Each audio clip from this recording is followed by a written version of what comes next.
কাজের জন্য দিল্লি ফিরে গেলেন। হাসিমারা থেকে স্পেশাল বিমান ধরে রওনা দিলেন 28 তারিখ, যদিও ফের আসলেন তিনি। কি কারণ এটা? হঠাৎ করে রাহুল গান্ধীর এই ন্যায় যাত্রা সফর কথা ছিল, সমস্ত কিছু বন্ধ করে দিয়েছিলেন। দেখুন, রাহুল গান্ধীর বক্তব্য, রাহুল গান্ধীর অবস্থান এবং রাহুল গান্ধীর যাত্রা কংগ্রেস দলের মধ্যেই কোনো প্রভাব ফেলতে পারছে না। কংগ্রেসের নেতৃবৃন্দই রাহুল গান্ধীর কোনো কার্যক্রমের উপরে খুব একটা আস্থা বা বিশ্বাস রাখতে পারে না। আর সেই রাহুল গান্ধীর সম্পর্কে পশ্চিমবঙ্গের মানুষ চিন্তা করবেন, রাহুল গান্ধীকে নিয়ে বিজেপি ভাববে, এটা মনে করার কোনো কারণ নেই। শেখ শাহজাহান তিনি অধরা, গতকালকে রেলওয়ে সিডির তরফ থেকে আজকে কারামন্ত্রী অখিল গিরি একটা বিরাট বক্তব্য রেখেছেন। শেখ শাহজাহান অসুস্থ, তিনি সপরিবার চিকিৎসা করাতে গেছেন। অখিল গিরি এটা বলছেন, তিনি কি লুকআউট নোটিস রাজ্যের বাইরে গেছেন, রাজ্যের কারামন্ত্রী বলছেন, কিভাবে প্রতিক্রিয়া দেবেন? দেখুন, অখিল গিরি একটু সহজ সরল প্রকৃতির। ও সত্যটা স্পষ্ট করে বলবার মাঝে মধ্যে চেষ্টা করে ফেলে। তো এটা তো ঠিকই, সরকারি অনুমোদনে, সরকারের বদান্যতায়, পুলিশের সহযোগিতায় শাহজাহান এতদিন ওখানে ছিল। এবার যদি চিকিৎসা করতে তাকে পাঠিয়ে দিয়ে থাকে, রাজ্য সরকারই পাঠিয়েছে, এবং পুরোটাই যে তৃণমূল নিয়ন্ত্রণ করছে, শাহজাহান যে পুরোপুরি তৃণমূল এবং পুলিশের নিয়ন্ত্রণে আছে, এমনকি তৃণমূল নেতৃত্বের পূর্ণ আশীর্বাদে আছে, অখিল গিরি সেটা সামনে এনে দিলেন। এই সহজ সরলভাবে সত্যটা বলার জন্য তাকে ধন্যবাদ। লুকআউট নোটিস জারি করা হয়েছে ইডির তরফে, আত্মসমর্পণের জন্য বাড়িতে পোস্টার সাটিয়ে দেওয়া হয়েছে। রাজ্যের কারামন্ত্রী উনি তো এটা তো ক্রিমিনাল কনস্পিরেসির মতো শোনাচ্ছে। দেখুন, সত্যের সঙ্গে সত্যের তো কোনো বিরোধ হতে পারে না। কারামন্ত্রী জানেন যে এই মুহূর্তে কারায় কার কার যাওয়া উচিত রাজ্য সরকার মনে করে, সে সেইভাবে বলেছে। এটা তো ঠিকই যে পশ্চিমবঙ্গ সরকার, তারপরে আমাদের গোটা পুলিশ, তারা এখন পর্যন্ত শাহজাহান কোথায় জানতে পারলো না। এটা হতে পারে? একটা দুগ্ধপোষ্য শিশুও জানে যে বর্তমান সরকারের আশীর্বাদী শাহজাহান বিদ্যমান। সরকার পরিচালনা করছে পুরো ব্যবস্থাকে, যখন তারা মনে করবে তখনই শাহজাহান আসবে। অনুব্রতবিহীন বীরভূমে বিপুল পরিমাণ জিলেটিন স্টিক উদ্ধার, বিস্ফোরক সামগ্রী। দুদিন আগেই নির্দেশ দেওয়া হয়েছে অনুব্রত স্টাইলে নির্বাচন করতে হবে। এটা কি তারিখ প্রথম ধাপ? বোমা, জিলোটিন স্টিক ছাড়া তৃণমূল কংগ্রেস তাদের জনভিত্তি বাড়াতে পারবে না। মানুষ তৃণমূলকে প্রত্যাখ্যান করছে। যত তারা জনবিচ্ছিন্ন হয়ে যাচ্ছেন, তত বোমার উপরে, জিলোটিন স্টিকের উপরে নির্ভর করছে। তো আজকে এই উদ্ধার সেটাই প্রমাণ।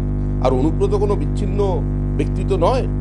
অনুব্রতকে দলও ভয় পায়, কারণ অনুব্রত মুখ খুললে অনেক তথ্য সামনে চলে আসবে। তাই অনুব্রত বিহীন বলে কোনো শব্দ হতে পারে। অনুব্রত ছিল তৃণমূলে, অনুব্রত তৃণমূলে আছে এবং অনুব্রত থাকবে যতদিন তৃণমূল থাকবে। সে ভিতরেই থাকুক, কিন্তু থাকবে। রাজ্যে ঢুকে বিজেপি আরএসএস কে একযোগে আক্রমণ রাহুল গান্ধী। অন্যায়ের বিরুদ্ধে ন্যায়ের লড়াই, ভালোবাসায় হার মানাবে ঘৃণার রাজনীতি। বাংলার কথা শুনতেই তার এই সফর। ওকে কংগ্রেসকে জোড়ার চেষ্টা করুন। রাম মন্দিরের আমন্ত্রণ গ্রহণ না করে কংগ্রেস তাদের যে অবস্থা নিয়েছে, সেটাতে তার দলই ভেঙে যাচ্ছে। রাহুল গান্ধীর বক্তব্যের কোনো গুরুত্ব কংগ্রেসেই নেই, আর জনমনে তার কি প্রভাব থাকতে পারে? রাহুল গান্ধী যেখানেই যাবেন সেখানেই তার দলকে ডুবিয়ে চলে আসবে। হাইকোর্টে আজকে নজিরবিহীন সংঘাত, বিচারপতি বনাম বিচারপতি। কোন রাজনৈতিক দলের হয়ে কাজ করছেন বিচারপতি সেনকে বিচারপতি গঙ্গোপাধ্যায় তো রাজ্যের বিরুদ্ধে কোনো নির্দেশ দিলে স্থগিতাদেশ, বাজে ইঙ্গিত। প্রধান বিচারপতিকে বিষয়টি দেখার অনুরোধ করলেন জাস্টিস গাঙ্গুলি। দেখুন, এ নিয়ে কোনো মন্তব্য করতে আমাদের খুব একটা আগ্রহ নেই। তার এই অবস্থান ঠিক কি ভুল সেটা বিচারপতিরাই ঠিক করবেন। তবে আমরা এটা বলতে পারি, পশ্চিমবঙ্গে এখন জুডিশিয়াল অ্যাক্টিভিজম শুরু হয়ে গেছে, যেটা গণতন্ত্রের পক্ষে খুব একটা সুখকর নয়। এবং তার জন্য দায়ী হচ্ছে তৃণমূলের স্বৈরাচার, তৃণমূলের প্রাতিষ্ঠানিক দুর্নীতি। সরকার নিজে থেকে কোনো তদন্তের নির্দেশ দেয় না, কোর্টের কাছে মানুষ যায়।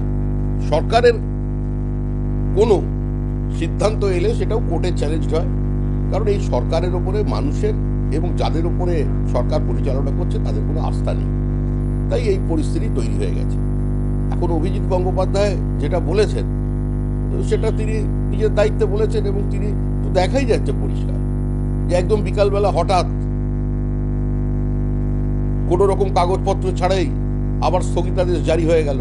আর আজকেরও তার নির্দেশের উপরে ভিত্তি করে অলরেডি এফআইআর হয়ে গেছে। কুণাল ঘোষ বলছেন যে উনি এটার সাথেই আছে, এটার সাথেই আছে। কুণাল ঘোষ বলছেন বিজেপি বিরোধী মানসিকতা উনি কবর করে আসছেন।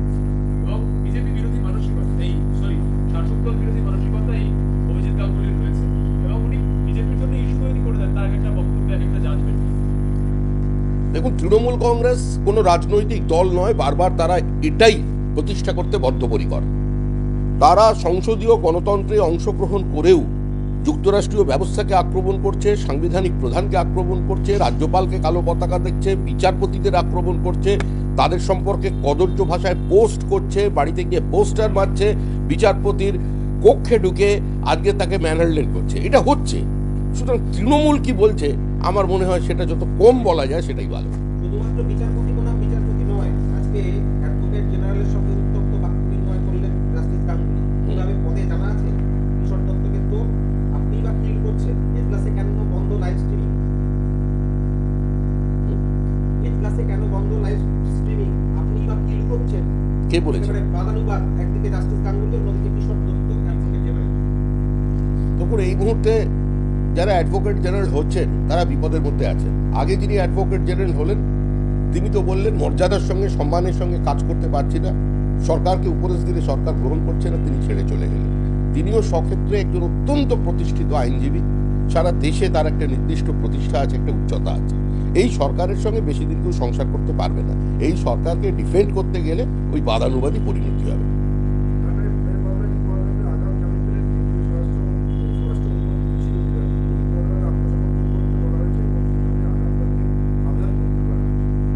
মহামান্য আদালত যা বলার বলে দিয়েছেন, বাদবাকিটা আইনের পথে চলবে।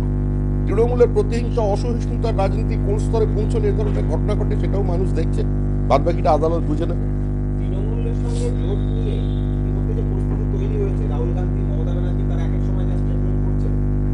আজকে জয়রাম রমেশ মমতা বন্দ্যোপাধ্যায়কে জোট বার্তা দিয়েছেন, বলছেন আমাদের মতো মমতাও বিজেপিকে হারাতে চান, মাঝামাঝি কোনো সমাধানের রাস্তা বেরোবেই। বাংলার রাজনীতিতে এই মুহূর্তে সর্বোচ্চ জায়গায় তৃণমূল। মমতা 10-15 মিনিটের জন্য এলে ন্যায়যাত্রার গুরুত্ব বাড়বে, জয়রাম রমেশ বলেছেন।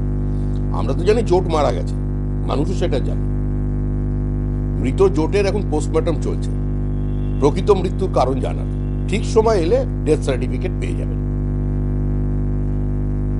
কলকাতা রাজ্য পুলিশের সাধারণ সভাপতি আমাদের বিরোধী দলনেতা তিনি চিঠি লিখেছেন নির্বাচন কমিশনারকে, এবং সেই চিঠিতে লেখা হয়েছে যে শাসক দলের মোটিভেশন দেওয়া হবে, অতীতে পুলিশ নিষ্ক্রিয় থেকেছে, এবারে লোকসভার আগে ট্রেনিং হবে, পার্টি ট্রেনিং, পুলিশ মানে পুরো ইমিডিয়েট। যা বলার তো বিরোধী দলনেতা বলেই দিয়েছেন। এরা যে পুলিশ আলাদা করে কিছু নেই তো, সবই শাসক দলের সঙ্গে সম্পৃক্ত হয়ে গেছে। যারা একটু প্রতিবাদ করবেন, একটু মেরুদণ্ড সোজা রাখার চেষ্টা করবেন, তাদের পানিশমেন্ট পোস্টিং হবে, কিংবা তাদের বিরুদ্ধে প্রয়োজনে পিছন দিক দিয়ে মামলা রুজু করিয়ে দেওয়া হবে, তাদের পরিবারকে ভীতসন্ত্রস্ত করে দেওয়া হবে। অনেকে তো প্রাণের ভয়ে, পরিবারের সুরক্ষার কারণে শাসক দলের কথা শুনে চলছেন, আর বাদ বাকিটা ট্রেনিং চলবে। কিভাবে বিডিওদের ট্রেনিং দিয়েছিলেন পঞ্চায়েতের পরে কিভাবে কাউন্টিং এ দুর্নীতি করা যায়, সেরকম পুলিশকে জানানো হবে কোথায় কোথায় ব্যালট তো আর নয়, ইভিএম। এখন ব্যালটটা খাওয়ার ট্রেনিং ছিল, ইভিএমটা নিয়ে কি করবেন সেটার চিন্তা ভাবনা চলবে। মেডিকেল মামলা নিয়ে প্রথমে স্থগিতাদেশ, তারপর এফআইআর খারিজ। বিচারপতি গঙ্গোপাধ্যায় এখন অনড়। তিনি বলছেন রাজনৈতিক উদ্দেশ্যে সম্পূর্ণ অবৈধ ফরমালিটি, 2 মাসের মধ্যে তদন্ত শেষ করুন, এফআইআর বহাল রেখে সিবিআইকে নির্দেশ দিলেন। দেখুন, আগে যে কোম্পানি সাবান বিক্রি করতো এখন তারা জামা বিক্রি করছে। তো যে সরকারি স্কুলে চাকরি বিক্রি করেছে তো স্বাভাবিকভাবেই মেডিকেল কলেজের সিটও বিক্রি করে দেবে। আর আমরা তো দেখেছি যে পোস্ট গ্রাজুয়েট এক্সামিনেশনে ইনভিজিলেটর হয়েছেন যিনি একজন এমবিবিএস, একজন গ্র্যাজুয়েট। শুধু এখানেই থেমে থাকেনি, স্মার্টফোনে ছাত্রদের পরীক্ষা চলাকালীন উত্তর বলে দিচ্ছেন, আর যিনি হেলথের ভিসি আছেন তিনিও সেই ঘরে আছেন। কিন্তু ভিডিও ভাইরাল হয়েছে। তো স্বাভাবিকভাবেই যে বিক্রি করা সবকিছুই করে, এবং এই সরকার কোনোটাকেই না ছুঁয়ে ছেড়ে দেয়নি। মাধ্যমিকে অ্যাডমিট কার্ড রেজিস্ট্রেশন বিতর্ক, প্রধান শিক্ষকদের জরিমানা করল আদালত। 52টা স্কুলে নির্দিষ্ট সময় অ্যাডমিট কার্ড দিতেই এলো না। আদালতের দ্বারস্থ ছাত্রছাত্রীরা রাজ্যের শিক্ষার হাল কেন? পর্ষদ শিক্ষা সংস্থা কি দায় এড়াতে পারবে? আরে যদি শিক্ষকদের চাকরি বিক্রি হয়ে যাচ্ছে, বহু স্কুলে প্রধান শিক্ষক নেই, মানুষ পথ অবরোধ করছে শিক্ষকের দাবিতে, বাংলা শিক্ষকের দাবি করতে গেলে ছাত্রদের গুলি করে খুন করা হচ্ছে, দায়িত্ব নিচ্ছে পুলিশ। এই পরিস্থিতিতে এই ধরনের ঘটনা ঘটবেই। স্কুল শিক্ষা ব্যবস্থা তো কার্যত উঠে গেছে। স্কুল শিক্ষাকে নিজের পুরনো অবস্থানে নিজস্ব ছন্দে ফেরানোর জন্য এখন আদালতের মধ্যস্থতায় তাড়াতাড়ি নিয়োগ চালু করতে হবে। যাদের মেধা প্রতারিত হয়েছে তাদের পাশে দাঁড়াতে হবে, একটা সুবিচার তাদের পাইয়ে দিতে হবে। আর যারা তদন্ত করছেন তদন্তটাও এবার দয়া করে তাড়াতাড়ি শেষ করুন। মানুষ যারা দেখতে চাইছে যে কারা অনুমোদন দিয়েছিল তাদের সামনে নিয়ে আসুন। মুখ্যমন্ত্রী নিরাপত্তা কি গতকালের ঘটনা কি বলবেন? আপনি মহানগরীর বৈঠকে ডিজি রাজীব কুমার বর্তমানে এসপিকে ঘোষণা করেছেন। মুখ্যমন্ত্রী নিরাপত্তা নিয়ে আমরাও চিন্তিত। এসএসকেএম হসপিটালে মুখ্যমন্ত্রীর হাঁটুতে সেপটিক করে দিয়েছে, কে শাস্তি পেয়েছে জানা নেই। এখন আবার মুখ্যমন্ত্রীর কপাল ফাটল। আমরা মুখ্যমন্ত্রীকে চাই তিনি সুস্থ থাকুন, তিনি দীর্ঘজীবী হন, তিনি কর্মক্ষম থাকুন। মুখ্যমন্ত্রীর উপস্থিতিতেই তৃণমূলের যে স্বাভাবিক রাজনৈতিক মৃত্যু বিসর্জন সেটা যাতে সম্পূর্ণ হয় তার জন্য মুখ্যমন্ত্রীকে সুস্থ সবল রাখা প্রয়োজন। এবং আমার মনে হয় মুখ্যমন্ত্রী যারা নিরাপত্তা দিতে পারছেন না, যিনি নিজে পুলিশ মন্ত্রী, তাহলে রাজ্যের মানুষের তো এই হাল হবেই।